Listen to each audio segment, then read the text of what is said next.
Canadian homicide expert to join probe into death of Adriana Young.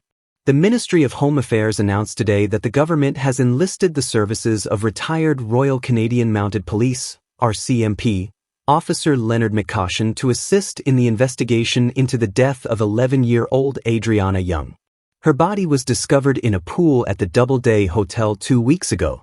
McCaution is a trained homicide and suspicious death investigator with over 30 years of experience in the RCMP, including more than 20 years in the Serious Crimes Branch of the Major Crimes Unit.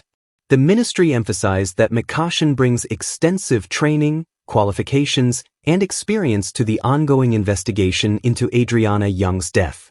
The Young family has been advocating for an international inquiry, expressing dissatisfaction with the Guyana police force's handling of the case.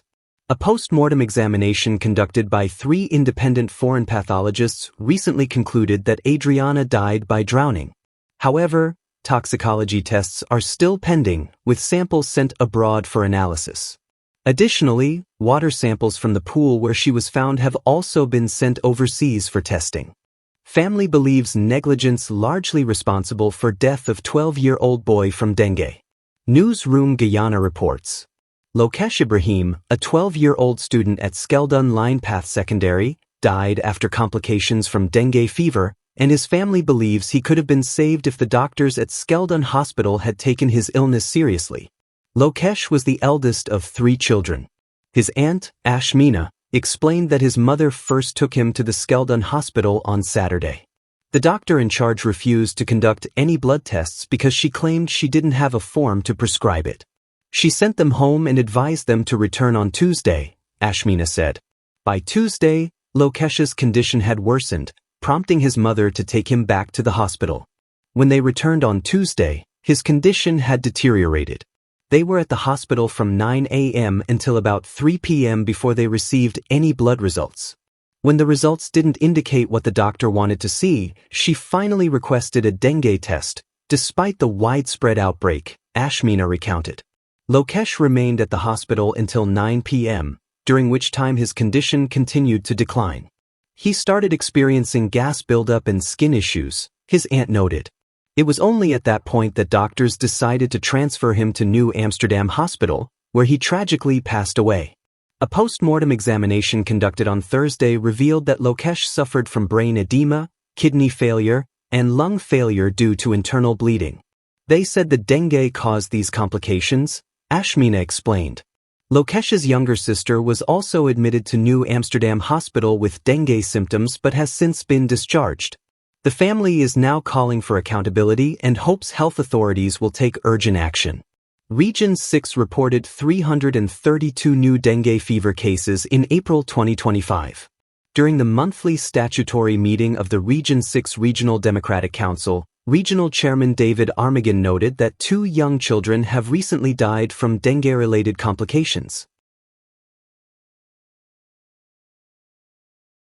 Jagdeo hopes investigation with foreign assistance will uncover truth in Adriana Young's death.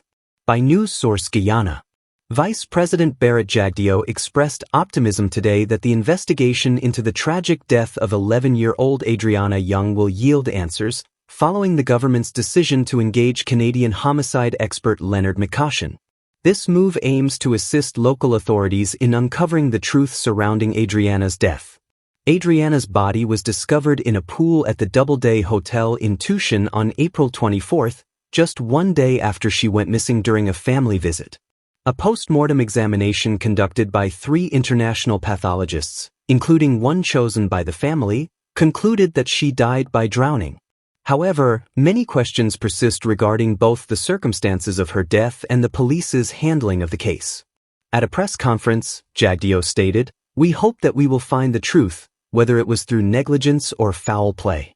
That's all we are looking for, so we can bring this matter to closure and do justice to the child and her parents." McCaution, a retired member of the Royal Canadian Mounted Police, brings more than 30 years of experience in homicide and suspicious death investigations to the case. Jagdeo emphasized the government's commitment to uncovering the truth, highlighting the decision to involve 3 international experts in conducting a thorough autopsy.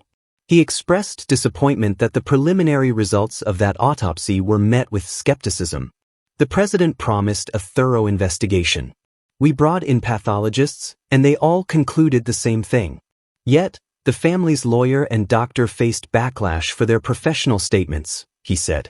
The vice president criticized the opposition for politicizing the situation amid impending general elections and condemned those dishonoring Adriana's memory. He specifically addressed a nursing assistant from the Georgetown Public Hospital who falsely claimed to have witnessed the post-mortem examination. Jagdeo described these allegations as outrageous, urging the public to refrain from speculation and allow the police to conduct a thorough investigation. Adriana's death has sparked widespread outrage, with demands for justice resonating both locally and globally.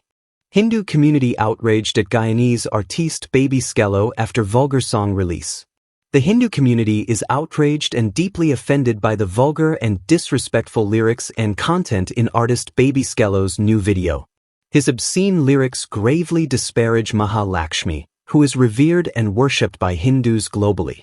The Guyana Hindu Dharmic Sabha calls on the Ethnic Relations Commission and the Guyana Police Force to take appropriate action against this artist. He should be held accountable for his actions, issue a public apology to the Hindu community, and withdraw the song. While the Hindu community is peaceful and respects all faiths and people across our country, the attacks on our religion and practices have not gone unnoticed. We strongly reject this distasteful and completely unwarranted narrative. Additionally, we are deeply concerned about the continued disrespect towards women portrayed by performers in the name of music and art, recognizing its impact in driving harassment and violence against women and girls. We call on all Guyanese and the wider community to join us in condemning this artist and his offensive song and video. 3 years in jail and $3.7 million fine for Northeast La Penitence woman busted with cocaine. Aisha McKenzie, a 27-year-old woman from Northeast La Penitence, has been sentenced to 3 years in prison and fined $3.7 million after being caught with over 5 pounds of cocaine in her suitcase at the Chetty Jugan International Airport. The sentence was imposed on Wednesday at the Diamond Magistrates Court following the conclusion of the case. In February, McKenzie was preparing to board a flight from Georgetown to London via St. Lucia when the cocaine was discovered. The Customs Anti-Narcotics Unit, CANU, conducted a routine search of her suitcase, during which the drugs were found hidden in the false sides of the luggage. This incident is part of a troubling trend, as there have been several failed attempts to smuggle cocaine onto flights headed for London in recent years. New speed limits and rules for trucks driving through East Coast villages, Jagdeo. Newsroom Guyana reports.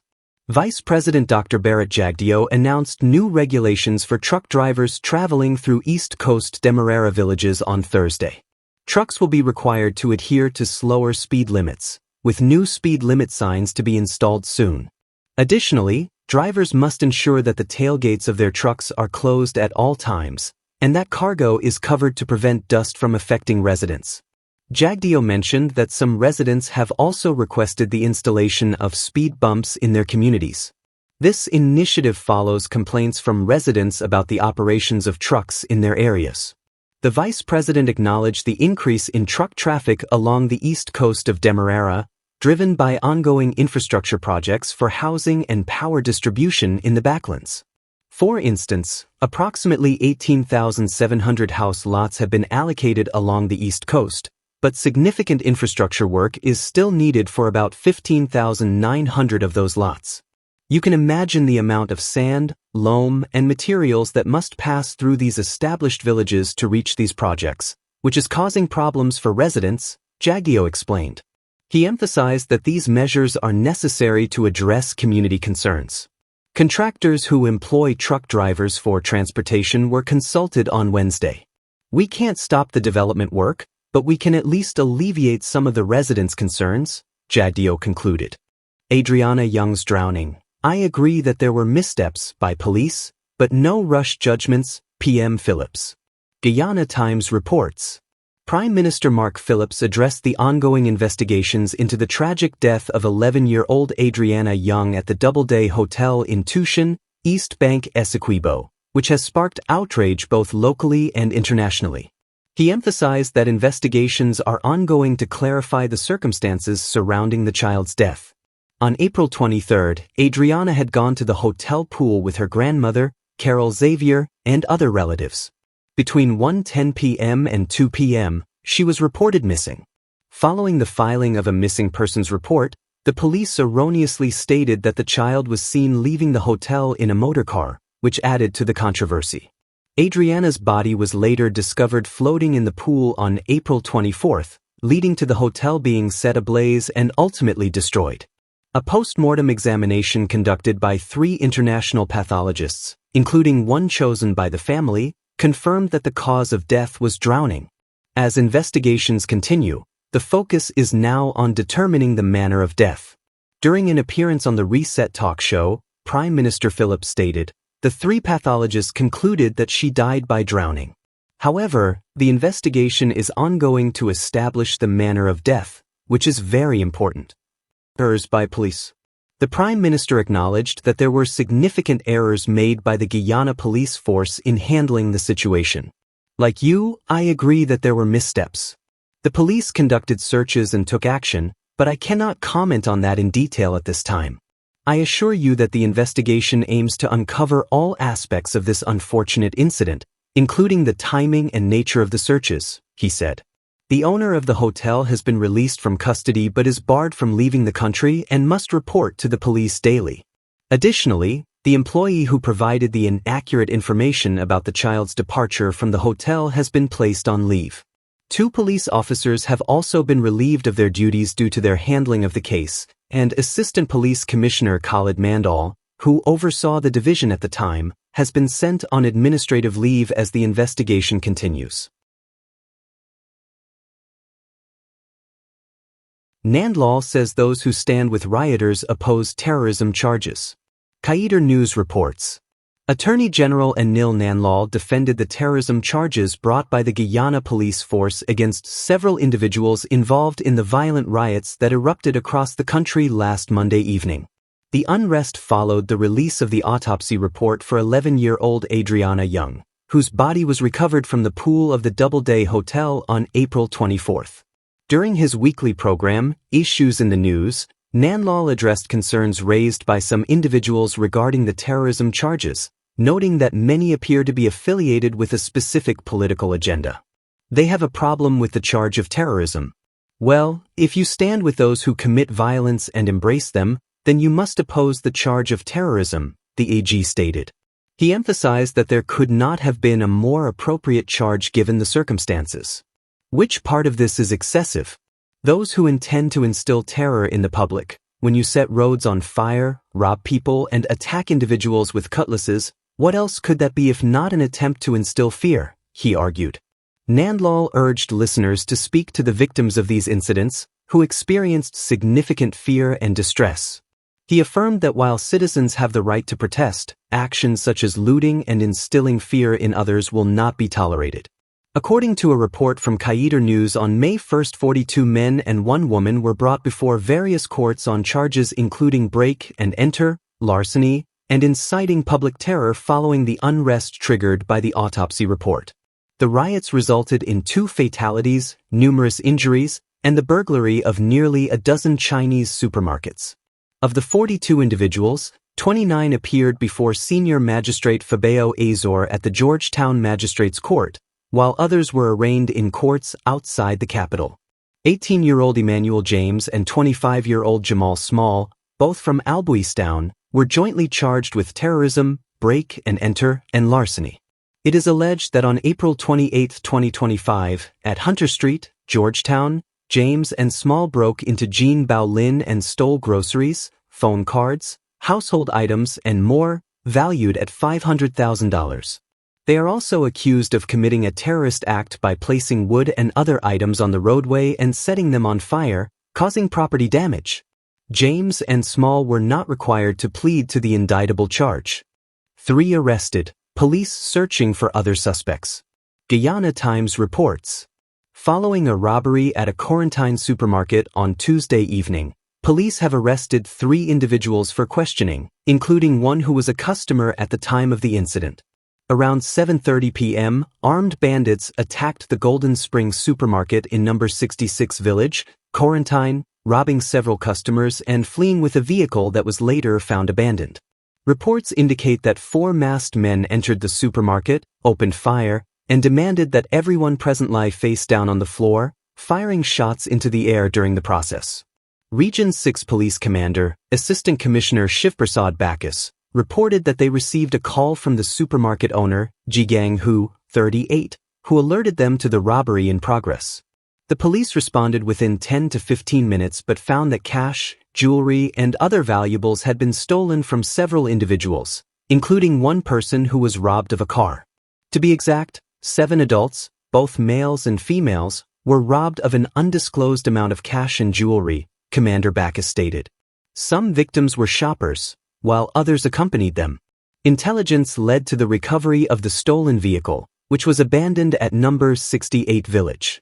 We are continuing our investigation actively on the ground, and we hope to find evidence to ensure justice is served regarding the supermarket incident, Bacchus assured.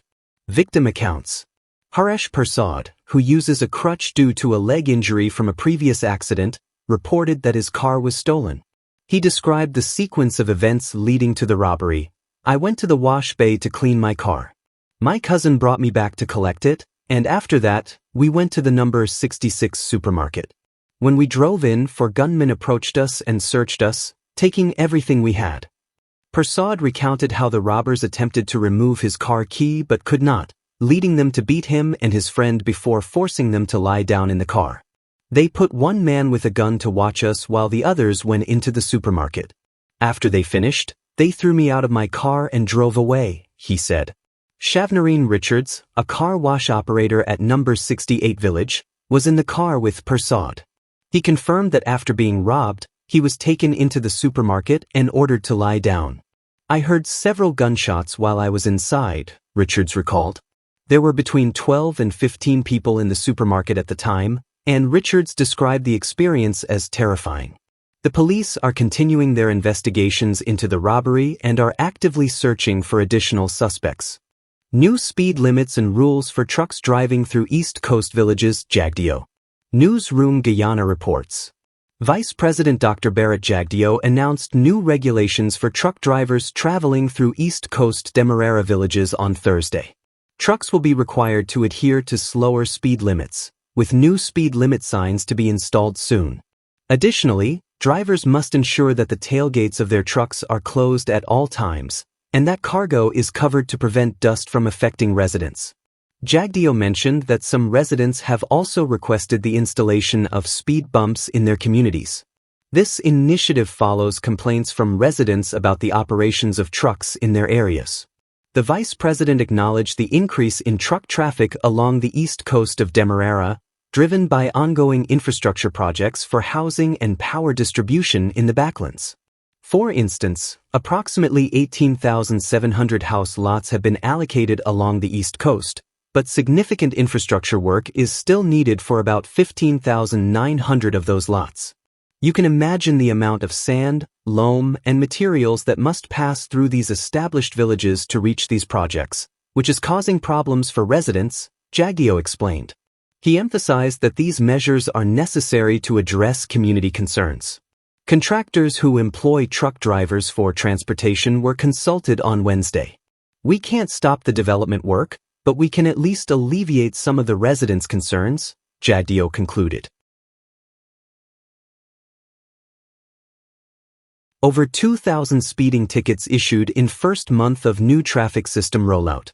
Newsroom Guyana reports. Traffic chief reports on new automated system. Speed camera on Vlissingen Road. More than 2,000 speeding tickets were issued within the first month of the automated electronic ticketing system, according to Traffic Chief, Assistant Commissioner Mahendra Singh. The system was officially implemented on April 7 to detect and issue tickets for speeding violations. Key features of the new system. When a traffic offense occurs, the vehicle owner receives a ticket. Assistant Commissioner Singh clarified that while the owner is responsible, the driver at the time can also face court action. The date on the ticket for the court appearance must include the driver, or the owner should inform the court if the driver is not present, so the magistrate knows who was driving, Singh explained. Co-defendant liability. The driver will be treated as a co-defendant in such cases. If the driver is not produced in court, responsibility remains with the vehicle owner. This new approach aligns with recent amendments to the Motor Vehicle and Road Traffic Act, Chapter 51:02. Payment process. Tickets can be paid through any MMG agent nationwide by using the ticket number or scanning the QR code on the document. Failure to pay may result in the magistrate issuing a summons or warrant, which could lead to arrest. Emphasis on responsibility. The traffic chief stressed the importance of accountability among road users, particularly vehicle owners. Should I be irresponsible by lending my vehicle to someone reckless? No, I don't think so, he stated. System capabilities. The automated speed ticketing system operates 24/7, utilizing advanced speed cameras and radar speed signs connected to a cloud-based infrastructure. Singh noted that this is a nationwide rollout, not a phased approach. You can no longer operate as you did before. Road safety is now a priority, he emphasized. Additional traffic violations. The system also identifies other violations, such as prohibitions on tinted windows and obscured ID markings. According to Singh, this traffic management system is enhancing accountability and improving the quality of enforcement. This system allows for smarter traffic management, reduces public conflict, and enhances service quality, he concluded. Sheep stench sparks health concerns for Bath family. Newsroom Guyana reports. A family in Bath, Mahakoni, is facing ongoing health issues and unbearable odors allegedly caused by their neighbor's livestock. Since moving into their new home in 2023, Deborah Sanker and her family have described their living situation as a nightmare. Sanker, who relocated from Unity with her husband and 3 young sons, ages 4, 7, and 9, reported that the persistent smell and fumes from a nearby sheep pen, which houses over 100 sheep owned by pensioners Pulmity Sammy and her husband, have severely affected their quality of life. We didn't know this would be the problem here. Since we bought this property, we've been dealing with this issue, Sanker told the newsroom. Despite multiple interventions, including a statutory notice from the Environmental Health Unit on March 11, 2025, requiring the relocation of the sheep pen within 3 days, the problem persists. The notice mandated that the owners relocate the sheep pen at least 100 feet from any residential dwelling, ensure that the pen allows for adequate cleaning and safe disposal of waste. However, these requirements have not been met. Sanker expressed frustration, stating that after complaining to the Environmental Protection Agency, EPA, the Ministry of Health, and the local Neighborhood Democratic Council, NDC, the couple continues to disregard these orders. We went to the EPA, the Ministry of Health, and the NDC, but they aren't complying with anything, she said. An EPA investigation in April 2023 indicated that the livestock activities could release pollutants, and the agency advised the owners to implement several mitigation measures, including establishing a regular cleaning schedule for the pens and surrounding areas, implementing best waste management practices, seeking a more suitable location for livestock rearing. A follow-up visit to assess compliance was promised but has not occurred, according to Sanker. The situation has taken a toll on the family's health. Sanker reported that the smell from the sheep dung and urine, which seeps into the ground, causes severe discomfort and illness. My children keep getting sick very often. As soon as we come home, we get headaches, nausea, and vomiting. I have to take them to the doctor every week, she explained. The family struggles to live comfortably in their home, unable to open windows or sleep properly due to the persistent stench. Many nights, my children have to take their mattresses outside to escape the smell, a distressed Sanker said. Krisendat Balkaran, chairman of the Woodlands/Farm NDC, confirmed that at least 3 official notices have been issued to the sheep pen owners, with no compliance. The EPA and the Ministry of Health have been involved, but these people are still not complying, he stated. The Sanker family is now pleading for urgent action, expressing frustration that their concerns have gone unresolved for too long.